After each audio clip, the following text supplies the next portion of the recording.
E se você ama um café assim como eu, você precisa experimentar o Café Próspero.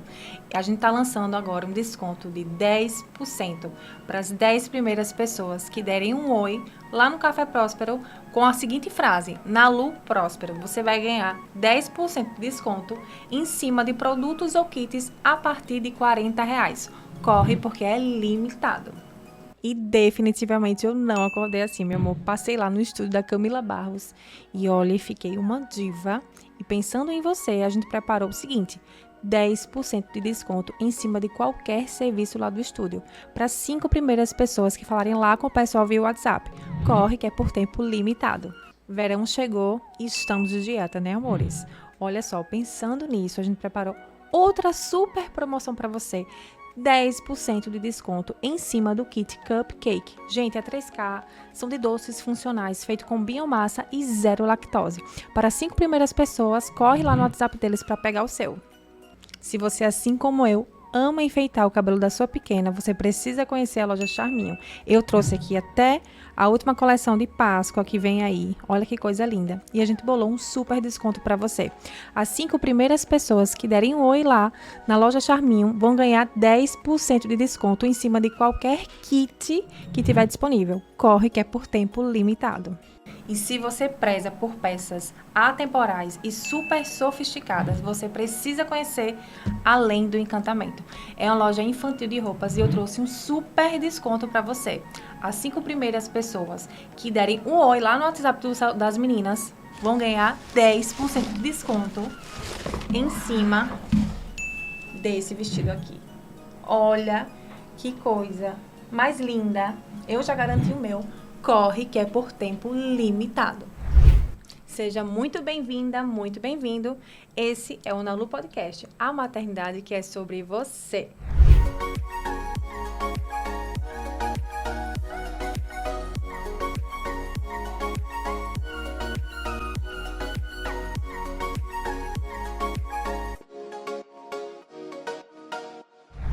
Gente, como vocês sabem, eu sou Camila Tenório. A gente vai aqui abordar um assunto que eu sei que você vai querer conversar também. Estou aqui com uma maravilhosa.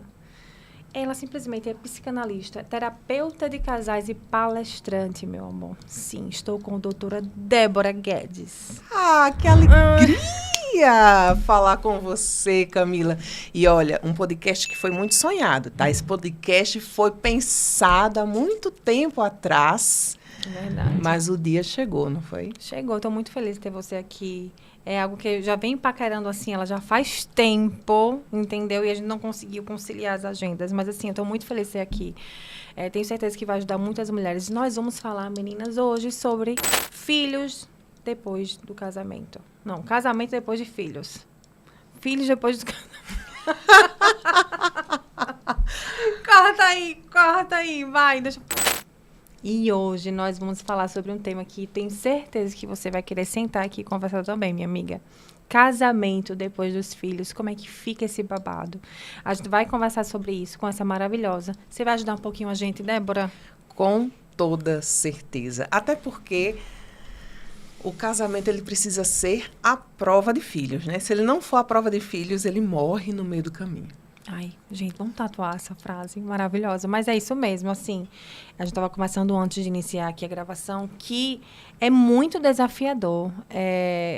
Essa questão, realmente, quando os filhos entram na jogada, seja um casamento que ele tem muitos anos já, ou um casamento que, enfim, acabou de iniciar com os filhos, que deve ser mais desafiador ainda, mas o fato que é desafiador.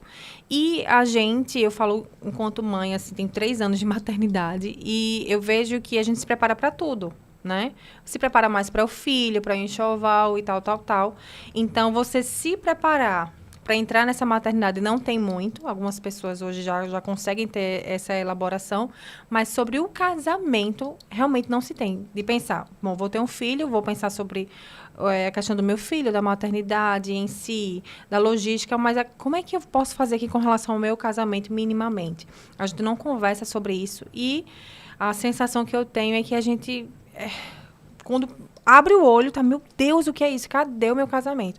Débora, nesse início, quando chega os filhos, o que a gente pode fazer? A gente deve conversar, a gente deve elaborar, ou a gente só segue? Nesse iniciozinho, o filho nasceu. O casal, ele deve se organizar antes sobre a comunicação dessa chegada desse bebê, ou quando o bebê nasce? Como é que a gente pode fazer nesse iniciozinho? Primeiro, a gente precisa entender que a maternidade, ela é colocada numa nuvem de conto de fadas. E que a mulher, ela pensa nas fotos do book fotográfico, ela pensa nas roupas, ela pensa no enxoval, compra tudo que é supérfluo, principalmente quando é o primeiro filho, mas ela não pensa em puerpério, ela não pensa em relacionamento.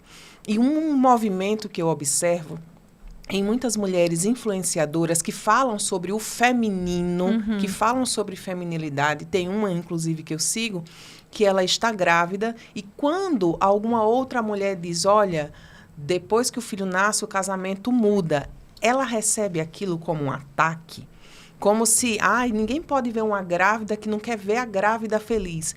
Não, o casamento vai mudar depois dos filhos. Muito. Aquele desprendimento, aquela elegância, aquele sexo incrível. Gente, isso não dura muito tempo depois dos filhos. Porque quando a mulher tem um bebê, ela sai dela mesma. Ela não se reconhece. Ela não sabe quem ela é, se ela é mãe, se ela é mulher, se ela é amante. Quem eu sou? Nem os órgãos estão no lugar. Você imagine a mente. Então, não há uma preparação.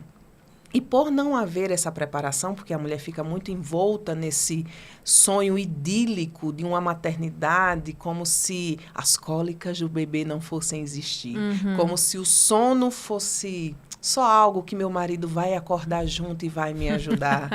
Como se a emergência, a madrugada não fosse acontecer, porque a criança será tão bem cuidada que ela não vai precisar ir para as emergências com 40 graus de febre, ou se a vida vai ser um eterno sonho adolescente. Não é.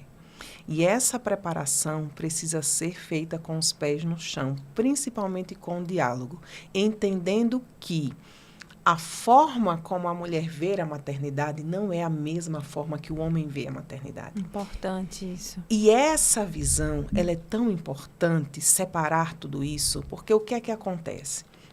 Os hormônios que envolvem a maternidade são hormônios de proteção.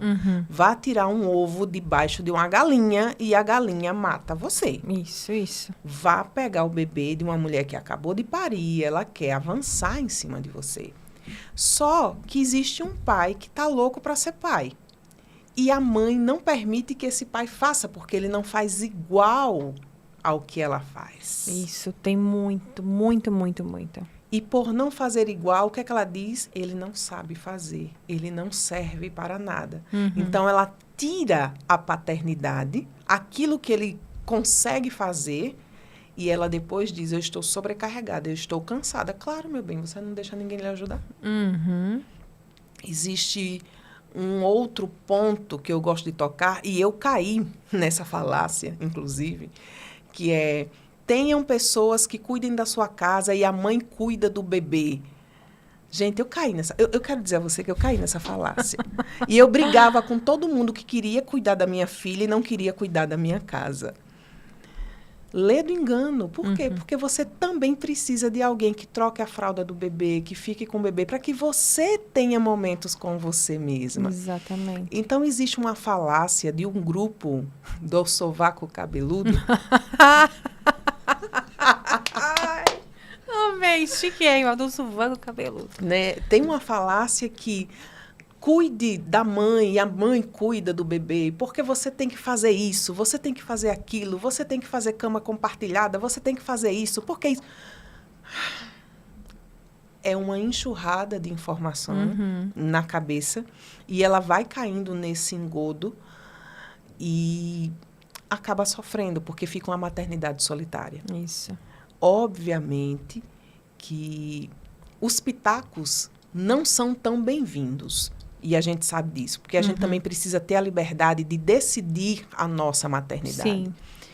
mas a gente também precisa equilibrar para que a gente também não viva essa maternidade solitária, que foi quase o que aconteceu comigo. Eu vejo muitas mulheres, converso com muitas mulheres, e eu vejo que vem acontecendo muito.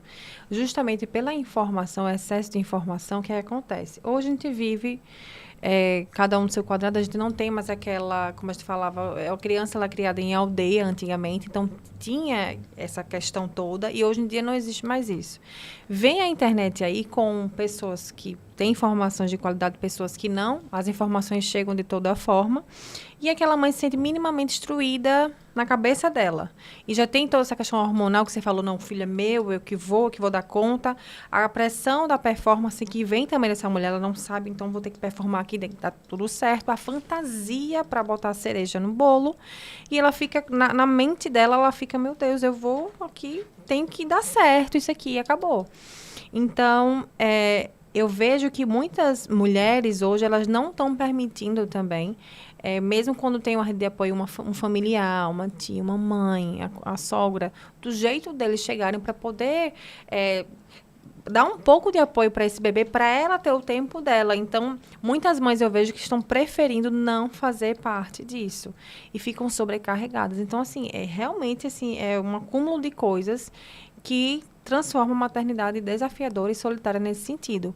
Mas que eu vejo que as mães também preferem, para não ouvir nada, a depender, não, deixa aqui, vão aqui, deixa eu aqui, e fica com a sua criança e acabou. Mas eu acho que tem que ter um equilíbrio, né, doutora? Eu acredito no equilíbrio e eu tenho uma habilidade em comunicação para casais. Uhum. E essa habilidade que eu tenho, que eu ensino de comunicação para casais, ela serve para empresas, ela serve para maternidade, ela serve para a vida, né?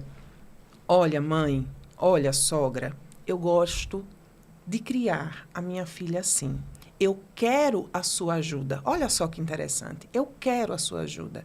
Eu preciso da sua ajuda para eu não viver uma maternidade solitária. Mas eu gostaria que você respeitasse isso, porque eu acho importante que o meu filho, que é seu neto, tenha esse contato com você. Mas vamos juntas entender que eu preciso decidir. Olha que interessante. Como é colocado de uma forma diferente, né? A forma que você fala, que você conduz, né? Não só a forma, mas o fato de falar. Uhum. Porque o que é que acontece? As pessoas querem que a sogra adivinhe, Isso. que a mãe adivinhe e que não dê pitaco. Todo mundo vai dar pitaco. Então, o que é que a gente faz? Olha, eu quero criar, tudo bem, essa é a sua opinião, esse é o que você pensa, mas eu quero criar minha filha dessa forma. Para você vai ser errado. Ok, mas eu preciso ter a liberdade de ser mãe, assim como você teve a liberdade de ser mãe do meu marido, por exemplo, ou você teve a liberdade de ser minha mãe. Uhum. Eu estava atendendo uma moça em terapia de casal, e um dos problemas é a criança de 2 anos que domina a casa. Mas domina muito frequente. mesmo, ela domina mesmo. E aí ela disse assim, que a filha pede algo para ela, para a mãe, e ela sabe que a mãe não vai dar. Aí o que é que a filha de 2 anos faz? Pede à avó. Só que ela disse assim, a minha mãe nunca faz, mas dessa vez a minha mãe fez, a minha mãe deu. E aí o que foi que ela trouxe na mente a mãe não dá, mas a avó dá. Aí eu trouxe para ela uma realidade. Você disse à sua mãe, na hora que sua filha pediu à avó, você disse assim, mãe, ela me pediu e eu não dei? Ela, não. Porque adivinha, né? Eu digo, como a sua mãe vai adivinhar que você tinha negado isso? Então, uma das bases da comunicação é dizer o óbvio. Mas a minha mãe já sabe que eu não dou doce para a minha filha. Ok, ela não sabe, mas dizer o óbvio é muito importante. Isso. Mas a minha mãe sabe que eu não vou dar mamadeira. Mas dizer o óbvio é muito importante. Porque a sua mãe veio de uma cultura muito diferente. Aliás, eu gostaria de dizer, só para deixar você com a sua mente feliz, a maternidade não cabe num artigo científico. Maravilhoso. Porque a ciência, ela é importante, mas a maternidade não cabe lá dentro. Não. Ah, porque eu preciso amamentar exclusivamente até os 6 meses de idade. E quando o pediatra vê que não está dando, que passa a fórmula, é uma depressão. A maternidade não cabe dentro de um Não artigo. tem uma cartilha. Não Isso, é existe isso. cartilha. Não existe. Então, ela vai ser algo único. Assim como eu, Débora, sou único, assim como você, Camila, é única, a maternidade será única, será uma experiência única para cada mulher. E nesse contexto está o casamento, que precisa passar, ser a prova desse nascimento dos filhos. Porque a mulher se perde dela mesma, ela não volta a se cuidar. E isso é algo muito comum acontecer, é real. E depois vem o discurso, não, porque...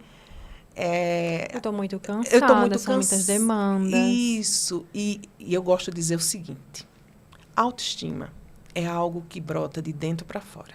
Todo mundo tem um espelho em casa. Quando você passa descabelada para o espelho, você se vê. Poxa. O primeiro pensamento, poxa, mas eu estou uma derrota.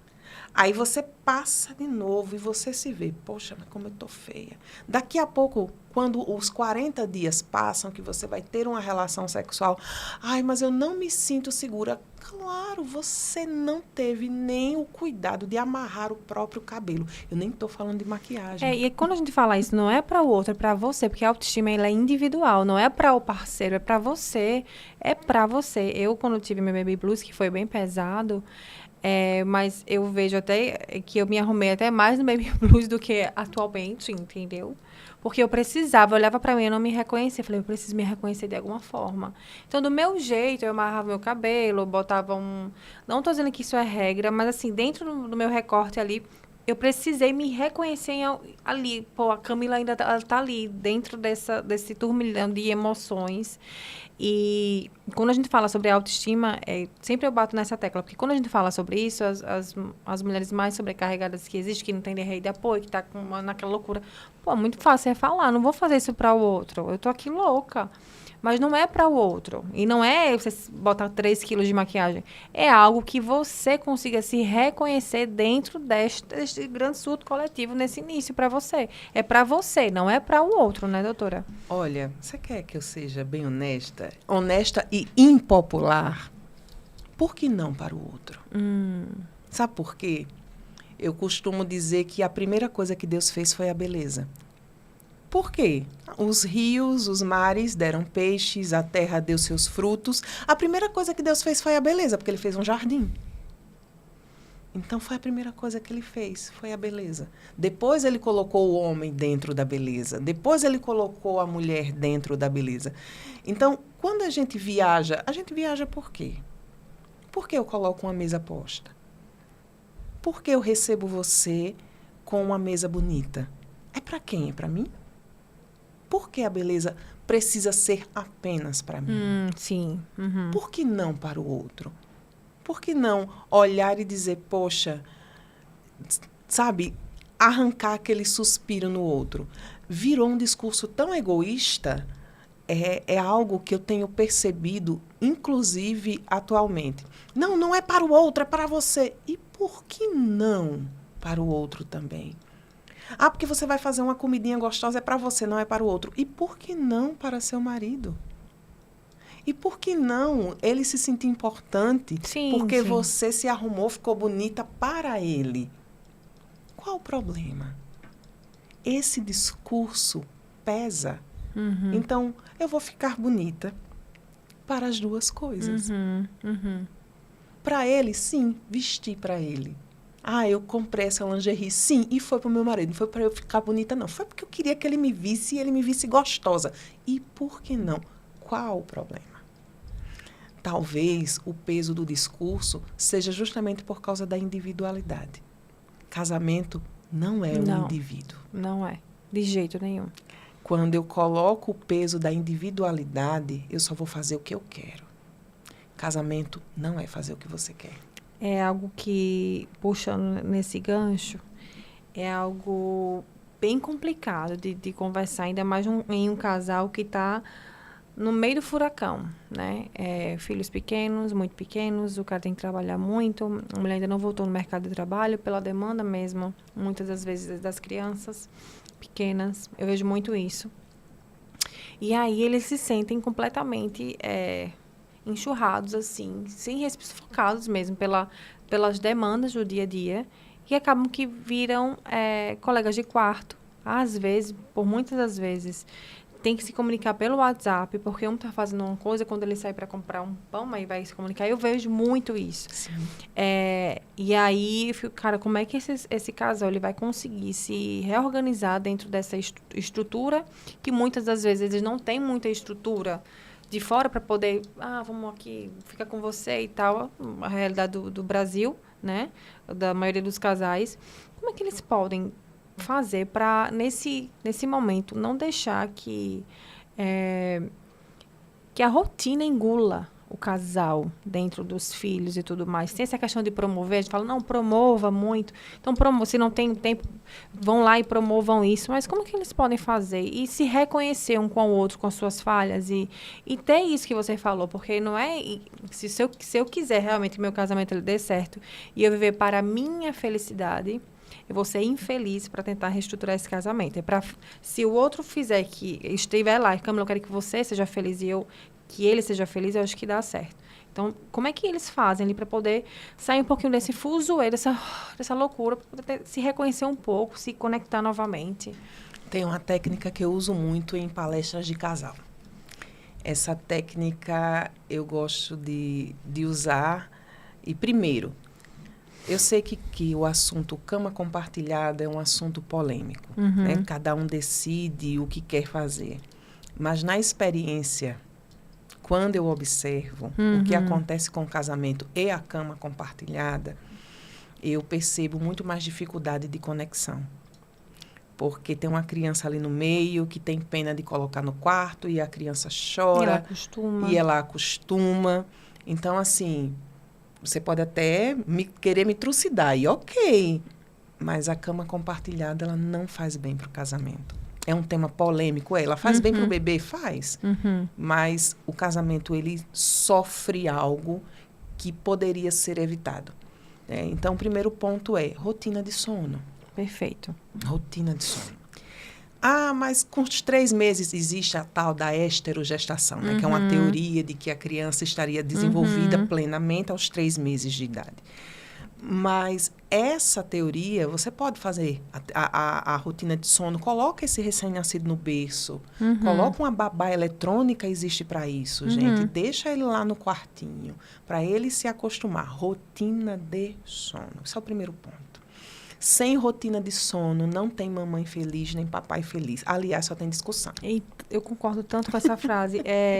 No início, só para dar um adendo, eu até falo para as minhas meninas, falo minhas meninas, para as mães que eu atendo. Então, assim, não, porque tem que estar, tal, não, eu entendo. Por exemplo, a minha experiência, que foi a minha experiência, a Ana Lu, com 6 meses, ela nunca dormiu na cama com a gente.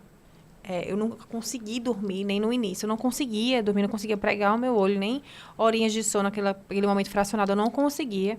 Então, eu coloquei ela ali naquele bercinho que a gente já faz dentro do quarto. Quando eu me sinto confortável minimamente para ela ir para o quarto dela, se deu 6 meses, vai para o quarto dela. Meu marido, ele não podia piscar o olho no quarto, que fazia, tava esse barulho, pelo amor de Deus. Então, assim, realmente era estressante. E o plus, a rotina do sono, desde o início, assim, claro que no início não existe uma rotina, mas você tem um mínimo de organização, de previsibilidade para essa criança. Então, assim, é importante. E hoje minha filha tem 3 anos, 7 e meia, ela está na cama dela. É um momento que é bom para o casal, é um momento que é bom para mim. Eu estava até falando com o meu marido semana passada, falei, amor, eu não sei como o pessoal não sabe como é importante, não é nem eu sei que é para criança, mas, cara, como é importante para nós, somos pais. A criança tem uma rotina de sono para a gente poder respirar e recarregar isso. E dentro do casamento ali, para namorar, tudo, enfim, faz totalmente diferença. Então, 6 meses, a Lu foi pro quarto dela, eu amamentava, então foi realmente custoso, mas eu vejo que hoje valeu a pena. Então, na época mesmo, eu poderia deitar na minha cama, ter o meu momento, meu quarto ali, com o meu marido, eu respirar. Então, isso teve as suas demandas, mas, cara, se for botar na balança, ajudou e ajudou muito. Tanto a minha individualidade como mulher, como o meu relacionamento com meu marido. Então, o primeiro ponto, a rotina de sono. O segundo ponto, gente, o que eu vou falar aqui também não é popular. Hoje eu só trouxe coisas impopulares nesse programa. A criança, ela tem despertares noturnos. Sim.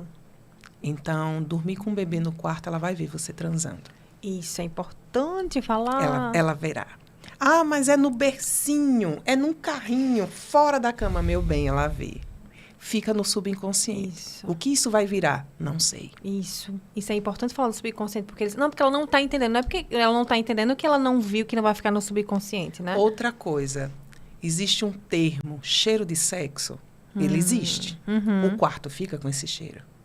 O seu bebê sente. Não é só você. Né? Aquele cheiro que fica ali. A energia, o cheiro, tudo. Isso. Então, mas é um recém-nascido. Então, se eu fosse você, né, eu não praticaria sexo no mesmo quarto que o bebê está. Então, quando você faz cama compartilhada ou quando o bebê dorme no quarto, ele vai ouvir, ele vai sentir aquilo diferente, né? E o nome já está dizendo, quarto do casal. Eu nunca vi dizer quarto do bebê, quarto do casal. Então, tem um nome. Então, se tem um nome, existe uma função. Então, o primeiro ponto é rotina de sono. Depois dessa rotina de sono, se conhecer novamente. E esse é um ponto importante. É um ponto importante. Porque, geralmente, quando a gente casa, a gente tem a ideia de que a gente já conhece o outro. Sim. E que nós conhecemos as minúcias do outro. Eu não tenho mais o que conhecer. Eu não tenho mais o que atravessar naquele lugar. Lê do engano. É aí que o divórcio acontece. Por quê? Porque a pessoa passa a ser desinteressante. Eu não tenho mais o que conhecer. Perde a admiração. Perde-se a admiração. E qual seria o ponto, Débora? E aí vem a técnica que eu gosto de usar. Olhem-se. Olho no olho mesmo, sabe? Olhar sem tocar. Olhar lembrando o que me fez olhar para esse homem quando eu me apaixonei por ele. E depois de olhar sem tocar, isso você bota uma música, tá? Depois do não vai no seco, não, gente. Ó, não vai no seco, não. Bota um gel. Olhar sem tocar. Lembrar daquele tempo que você conheceu essa pessoa e admirou. E depois dizer aquilo que há tempo você não dizia, porque esse furacão da maternidade já não permite mais. Dançar. Olha, dançar. Mas eu não sei dançar. Mulher, para de ser chata. Dança. Dançar, sabe? Tocar. E tocar de uma forma diferente. Tocar com o olhar, tocar com as palavras, tocar dançando. Perguntar sobre os sonhos, perguntar sobre os medos. São esses momentos que deixam o casal conectado. E o sexo, posteriormente, acontece. É um reflexo, né? É um reflexo. Porque sempre que as pessoas falam comigo sobre sexualidade, eu gosto de colocar a sexualidade como uma cereja. Não tem nada que aconteça de bom com o sexo se o sexo for base. Isso. Base é comunicação. Comunicação, comunicação. E a comunicação vem das conversas prazerosas. Como é que a traição ou o adultério acontece? Conversando. Você primeiro faz o quê? Você primeiro transa? Não! Você primeiro conversa e a conversa é tão boa. Isso. E a conversa é tão prazerosa. E aquela pessoa é tão interessante. Meu Deus, como foi que eu não encontrei essa pessoa antes? Então, essa comunicação, essa conversa prazerosa, gostosa, que precisa existir no casamento para que ele não morra. Porque as conversas difíceis, elas terão que acontecer. E, inclusive, existe habilidade para isso e eu ensino isso. Mas a conversa prazerosa, gostosa. Rubem Alves, ele traz um texto de Nietzsche que ele diz assim, que é uma pergunta que Nietzsche faz. Só existe uma pergunta que você deve fazer ao casar. Terei prazer em conversar com essa pessoa daqui a 30 anos. É isso. E o Rubem Alves continua. Não é uma conversa de impor a sua opinião. É uma conversa de mansinho. É uma conversa que você quer agradar a outra pessoa. Porque eu posso ter, Camila, uma opinião muito diferente da sua e continuar sua amiga. Inclusive, eu tenho uma pastora que eu gosto muito, que nós temos opiniões diferentíssimas. Mas eu amo aquela pessoa. Por quê? Porque eu consigo ser eu mesma diante dela. Eu não preciso me fantasiar de uma cristã que não existe. Isso é importante. Então, essa conversa de mansinho, de conversar animadamente, gostosamente, prazerosamente, sem ter a necessidade de ganhar uma discussão, sem ter a necessidade de dizer que o azul é mais bonito que o amarelo. Não preciso disso, essa competição. Eu só preciso conversar de mansinho. O que é que seu marido gosta de conversar? Ah, ele gosta desse assunto aqui. Isso. Eu acho que eu vou perguntar a ele para ele me ensinar, já que eu não entendo, e ele vai ficar ali falando por horas, animadamente, prazerosamente, de mansinho, e vocês dois começam a aprender muitas coisas. Então, um casamento ele é feito inicialmente de boas conversas. E isso é interessante você falar, porque na rotina, se você não promover, você não estiver atenta a isso, engole. Você, às vezes, a mulher acaba nem se ouvindo. Como é que ela vai querer ouvir o outro? E eu sinto que todos nós, né? Mas principalmente os homens, é como se eles não fossem... Não tivessem ferramentas ali, que todos nós temos, mas eles não têm a consciência das ferramentas da comunicação, muitas das vezes. O porquê estão sentindo alguma coisa. E elaborar isso e poder botar para fora. A maioria dos homens são mais fechados. E nós, né, já temos essa questão de falar mais e tal.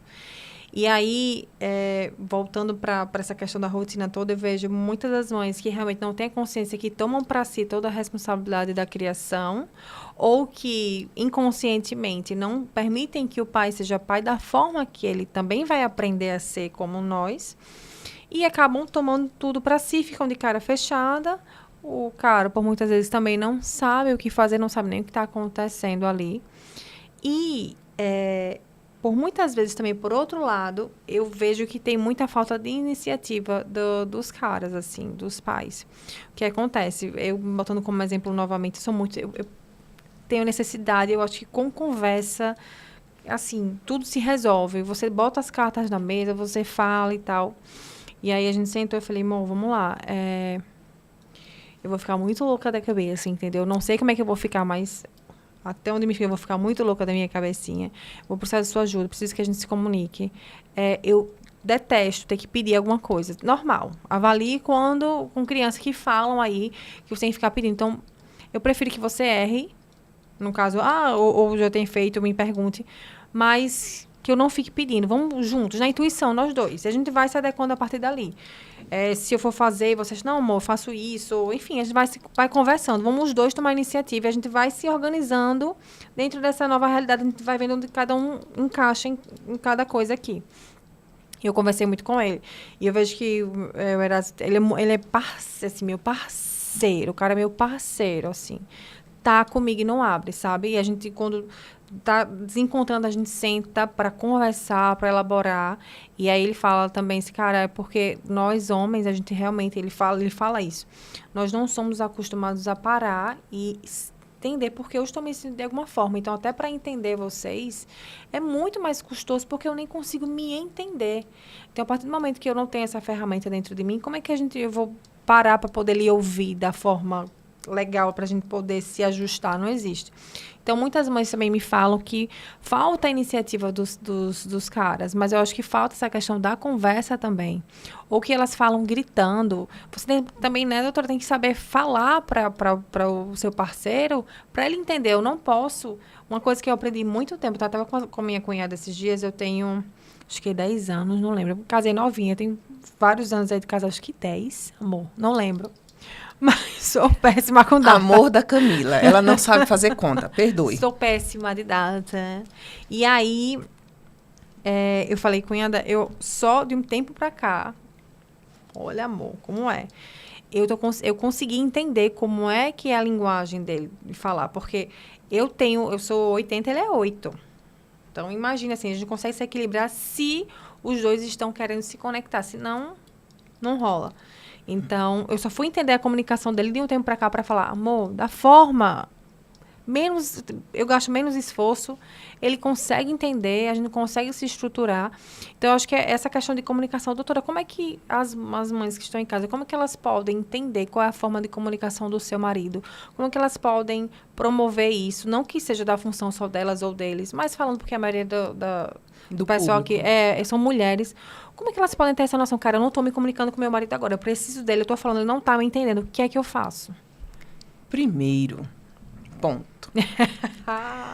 Não queira transformar o seu marido na sua imagem e semelhança. Isso, eita. Porque o que é que acontece? A mulher quer transformar o homem numa versão dela de calças. Perfeito, cirúrgica. Isso não existe. Uhum. O que é amar? Amar é quando todas as suas desilusões acontecem. Isso é amar. Amar é se desiludir. É. Porque você desilude da imagem perfeita que você fez e aí você conhece a pessoa real. Isso é amar. Amar é pular de um precipício sem saber se tem colchão, sem saber se tem mão, sem saber se tem piso, sem saber se tem cama elástica. Uhum. Então, quando você se dispõe a isso, você precisa entender que existe um ser totalmente diferente de você e que ele não vai ser uma versão sua de calças. Perfeito. Então, ele é mais lento, ele continuará sendo lento. Uhum. Ele é sem iniciativa, ele vai continuar sem ter essa iniciativa. E como a gente equilibra? Dialogando. E dialogar não é gritar, dialogar não é cobrar. Não é se impor. Não é se impor, muito menos no dia que você está pé da vida, que a comida queimou, que a criança chorou e que está tudo de cabeça para baixo, você chegar para ele e acusar. Porque dentro da comunicação, o que as pessoas não sabem ou não observam são os sentimentos. Por exemplo, a mulher nesse lado, ela se sente injustiçada. Então, ela tem um sentimento de injustiça porque ela está com toda a responsabilidade e ele não. Só que ela não enxerga que a responsabilidade dele é trabalhar e trazer dinheiro. E ela está com a outra demanda que a criança precisa muito mais dela do que do pai, porque Sim. as demandas são muito mais femininas. Sim. E não adianta você dizer para mim que é a mesma coisa, que os dois Não têm a é. responsabilidade e que não tem. Não tem mesmo. Não tem. A demanda da mulher até os 2 anos de idade, no mínimo, ela é e será maior. Perfeito, isso. Não adianta você chegar e... Não, mas o pai... Não tem. Não tem. Uhum. Outro ponto importante. Sabendo que a sua demanda é maior, aceitar. Porque as pessoas simplesmente não aceitam que a demanda é maior. E por eu não aceitar, nessa posição de não aceitação, eu fico frustrada por algo que é completamente comum, normal daquela fase. Biológico. Biológico, inclusive. Então, esse sentimento de injustiça, você precisa olhar, eu estou sendo injustiçada mesmo, ou isso faz parte desta fase biológica que estou vivendo. A partir disso, você entenda que seu marido também tem medo, que ele também tem insegurança. E eu estou falando sobre os homens que são responsáveis. Porque, geralmente, quando a gente fala, ai, mas tem homem que some. Eu estou falando de homem, não estou falando de menino. Perfeito. Quando eu falo homem, é homem. Então, quando isso acontece, chegar e conversar da forma como ele entende. Isso é primordial. E como é que ele entende? Como é que eu vou saber como é que ele entende? Observe o seu marido como ele fala.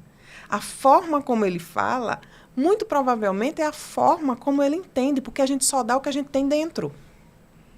Então, se ele fala mais explicado, é mais explicado que você precisa falar. Se ele fala de minúcias e arrudeia muito, é nesse jeito que você vai falar das suas necessidades. E ao invés de acusá-lo, você não liga para mim, porque eu estou nessa casa, fazendo tudo sozinha. Clássico. Né? Amor, eu me sinto muito cansada e eu me sinto sozinha. Eu gostaria muito que você estivesse comigo nesse momento da maternidade.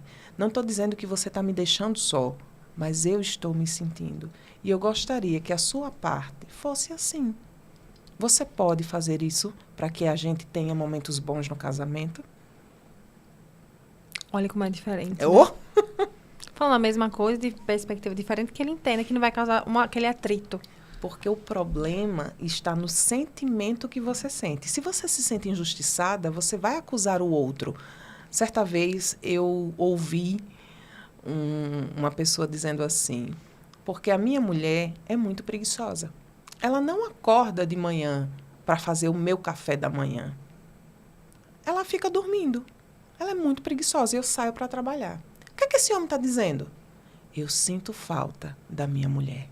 Eu sinto falta da companhia dela de manhã.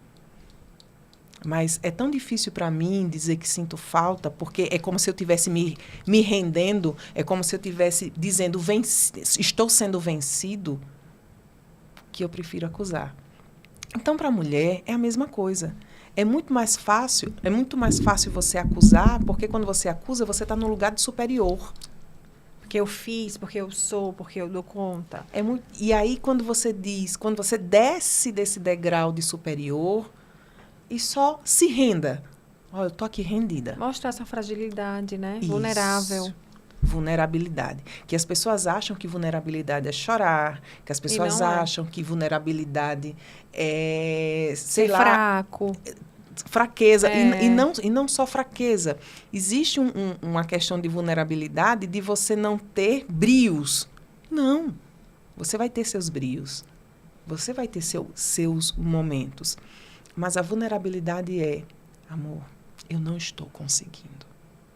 Eu não consigo dar conta de tudo. Eu achei que eu era uma mulher que dava conta de tudo. Mas eu não dou. Teve um movimento que me fez acreditar que eu era superior. Mas, olha, eu estou vendo que eu não sou. Teve um movimento que me fez acreditar que eu poderia viver sem você, porque eu não preciso de você. Me fizeram acreditar nisso. Mas isso é uma mentira. Eu preciso de você. Com a sua imperfeição. Com o seu jeito que eu não vou concordar. Mas eu preciso de você. Isso é conexão. Muito interessante isso. Muito interessante isso, porque a gente vai, no final das contas, vai percebendo que você olhar para o outro é você olhar para você também. A partir do momento que eu consigo olhar no olho do outro e enxergar o outro, eu também tenho essa capacidade de fazer comigo, porque, como você falou, a gente só consegue externalizar e ser aquilo que a gente é, para a gente poder reproduzir. Então, não só para ele, mas para você, para vocês. E casamento é renúncia. Eu estava conversando com um casal e aí, enfim, muitas demandas e horários e esse casal, esse cara, ele trabalha muito. E, por exemplo, trazendo também a minha experiência, meu marido trabalha demais também, só que ele faz questão, também tem outras pessoas que não podem, mas ele poderia ou não poderia, nesse sentido de logística, mas ele faz questão de pegar um trânsito da poxa para passar ali, sei lá, 15 minutos, meia hora com a gente, né, com a filha e com a mãe, para estar ali naquele momento. Cara, ele está renunciando a algum descanso, um almoço mais lento, mastigar com mais calma, para estar ali com a gente. Então, assim, a gente tem que entender que casamento, ele é renúncia, mas em amor. Não é um sacrifício, é ali em amor, você se doar. A gente tem esse olhar, porque, como você falou, eu achei muito interessante essa fala, está muito, tudo individualizado. Hoje as pessoas não querem se casar mais, hoje as pessoas têm qualquer tipo de problema, elas se separam, hoje está tudo um amor muito líquido, sem custo nenhum. Eu vejo as crianças ali, assim, com um futuro que misericórdia, porque realmente a gente precisa ter uma base estruturada. O ideal é que seja isso, para você poder, as crianças poderem evoluir de uma forma saudável. E eu vejo que está tudo muito líquido mesmo. E a gente está com um olhar assim, não, eu tenho que ser feliz no casamento. Eu tenho que ir por conta de mim, eu. E você não olha para o outro, né? E aí, o desafio que eu vejo, puxando outra pergunta para vocês da gente, o desafio que eu vejo, assim, nós mulheres temos um pouco mais de traquejo no falar e no sentir. E nós, obviamente, temos as nossas questões. Com relação ao masculino, novamente, porque meu público tô puxando a sardinha para a gente é feminino, eu vejo que tem muita questão de dominância, que é pela energia masculina e tudo, dessa questão de dominância, de dominar, mesmo que inconsciente. E eu percebo que a partir do momento de você se tornar o que você falou, de você falar o que você sente, você se torna vulnerável, não é frágil, não é... Enfim, é vulnerável. E a partir do momento que ele desce para essa questão vulnerável, a dominância, ela se esvai um pouco ali, porque você está nesse lugar. Como é que a gente pode fazer enquanto mulher para, de nenhuma forma que eles se transformem como nós, mas para a gente poder ter uma comunicação, que ele possa ver os seus sentimentos, que a gente possa ter essa questão mais profunda, sabe? Ele, meu amor, é muita pressão para mim, eu tô aqui, tenho minha família, amor, não é fácil. Que ele possa também ter essa abertura, se sentir confortável, minimamente que seja, jamais vai ser como a gente, né? Mas que ele possa entender que tem uma parceira, que vai estar lá, uma conselheira, que nós temos esse poder e é muito importante isso, nós tomamos posse, a Bíblia fala que nós somos conselheiras, né? E é muito importante você ser um conselheiro. Eu vejo a importância disso. E ele se sentir ter isso. Porque eu acho que quando entra nisso aí, não é que eu não vou fazer nada se a minha mulher me falar, não, mas eu vou ouvir minha mulher, cara, o que ele tem para mim falar? Vou me abrir com ela ali. E ter essa abertura é muito importante. Como é que essa mulher pode ajudar ao seu marido a ele se abrir um pouco mais dessa conexão? Primeiro, eu só queria trazer um ponto de correção. Uhum.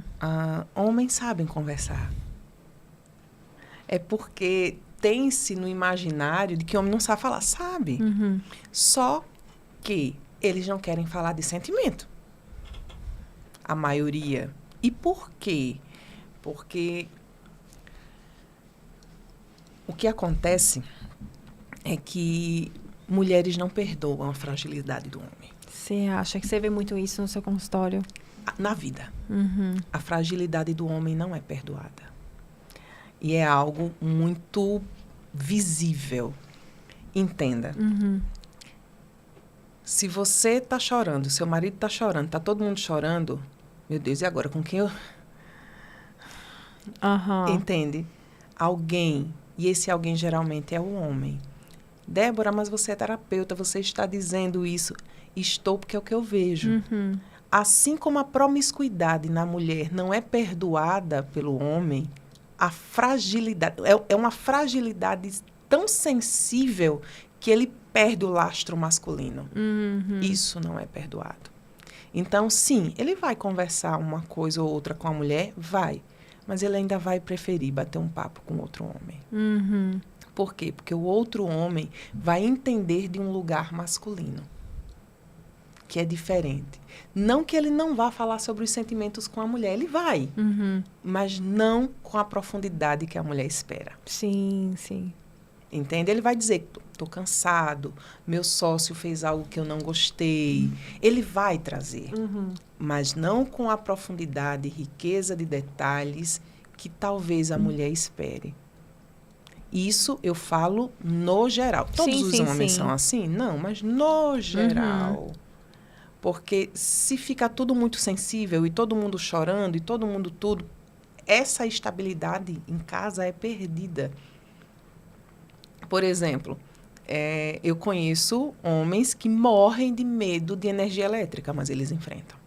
Eu morro de medo, mas peraí. Entre eu e minha mulher, Sim. eu vou. Entende? Porque se os dois estão com medo, meu Deus, e agora? Quem vai? Então, tem essa questão que a mulher precisa entender que ela não está conversando com outra mulher. Sim, sim, sim. Ela quer o marido uma outra mulher. Gente, não vai ter. Não. Até porque, como você falou, se vier outra mulher, ela não vai permitir. Ela não vai entender e acolher. A energia masculina e a energia feminina. Isso. Esse é o primeiro ponto. O segundo ponto que você trouxe, muito importante, é dessa questão de conversar. Para você ter a sua fala valorizada, fique em silêncio. Quem muito fala, perde o valor. Perfeito. Olha, mais isso. Olha, mais aquilo. No dia que você der um conselho de verdade, você não será ouvida. Quem muito fala, perde o valor. Que guerra eu quero guerrear agora? Então, escolha. Não, isso aqui eu vou falar. Isso aqui, deixa. Isso aqui eu vou aconselhar. Porque eu estou vendo que isso aqui pode levá-lo à ruína, pode levá-lo a um lugar que não é bom. Mas isso aqui, ele consegue. Por quê? Porque não há nada mais terrível do que uma mulher rixosa. Não há mesmo. Eu acho que nem elas se aguentam. E, além do rixosa, eu gosto do termo que se ganha o marido em silêncio. Por quê? Porque quando você está... Olha, minha mulher, quando ela vem falar, é melhor ouvir. Você entende? Do que... Olha, a minha mulher, quando vem falar, é porque ela está enxergando algo que eu não estou enxergando. Deixar o homem ser homem e não ser mãe dele. Outro ponto. Perfeito, isso. Porque tem mulher que quer manobrar ao ponto de ser mãe. Você não é mãe. No final das contas, acaba reclamando. Porque ela se colocou nesse lugar e acaba reclamando disso. Mas você se colocou aí, meu amor. Exatamente. E ele gostou. Claro. Porque uma frase que eu gosto e repito eternamente. Só existe um parasita quando há um hospedeiro. Isso. Se não tem hospedeiro, não tem parasita. Então, se uma coisa num casamento acontece, é porque existe uma dinâmica que permite isso. Senão, não vai acontecer. Outro ponto importantíssimo dessa comunicação é entender que a vulnerabilidade que você espera, ele não vai lhe dar. E é bom que ele não dê. Mas, entender que você está conversando com um homem, que ele é prático. Homens são práticos. Homem gosta de resolver. Débora, são todos assim? Não, existem homens que gostam de filosofar. Existem. Mas dentro de casa ele vai querer resolver. E você precisa deixar que ele seja o resolvedor.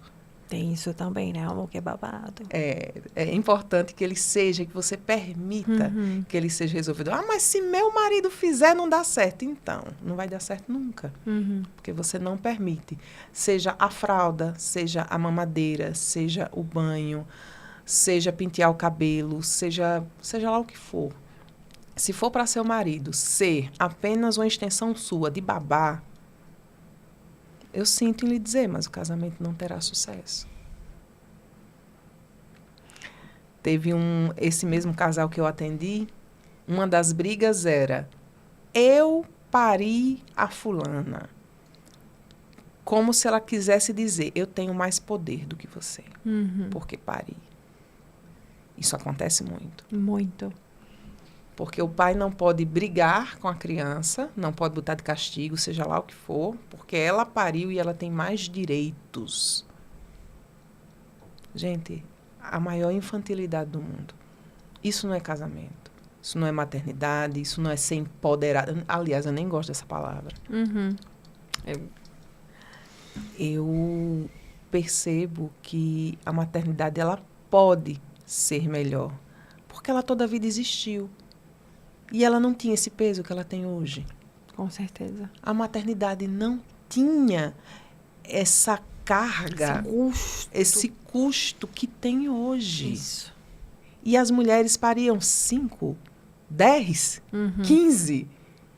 E todos eram criados, e todos estão aí. Meu Deus, minha avó pariu, sei lá, Minha 8. avó, 12. Nessa pegada. E todos criados, e todos muito bem criados, e todos muito bem encaminhados. E o que foi que aconteceu nessa geração atual? Que tudo é um custo, tudo é um Tudo peso. é um peso, Cadê a naturalidade de ser gente?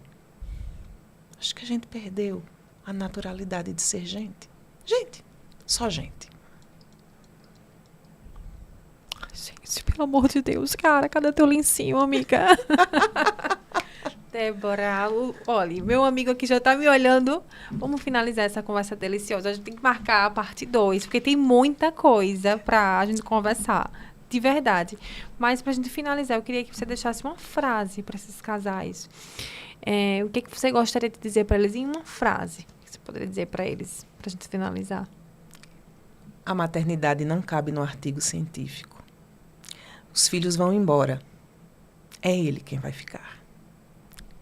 Pense nisso. Babado, amiga. Anotou tudo, não foi?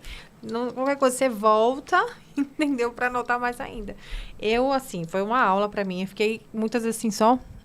É mesmo, abrindo... O pessoal fala, alugou um triplex na minha cabeça, literalmente. Pela primeira vez eu aluguei o triplex na cabeça de alguém. Gente, ganhei o dia. Mas foi, eu fiquei assim, ai, mesmo, é mesmo. Então, assim, eu quero agradecer muito. Foi muito profundo. Com certeza a gente tem que marcar a parte 2 sobre isso, porque são muitas nuances, né, do casamento. E, gente, é isso. Comunicação, muita conversa. Olhe pro seu parceiro em amor e acolhimento para ele. E casamento é isso, é muita doação e muita força de vontade para vocês se organizarem para dar certo. Vamos ficar com mais um episódio aqui. E até a próxima. Obrigada. Ai, amei. Amei.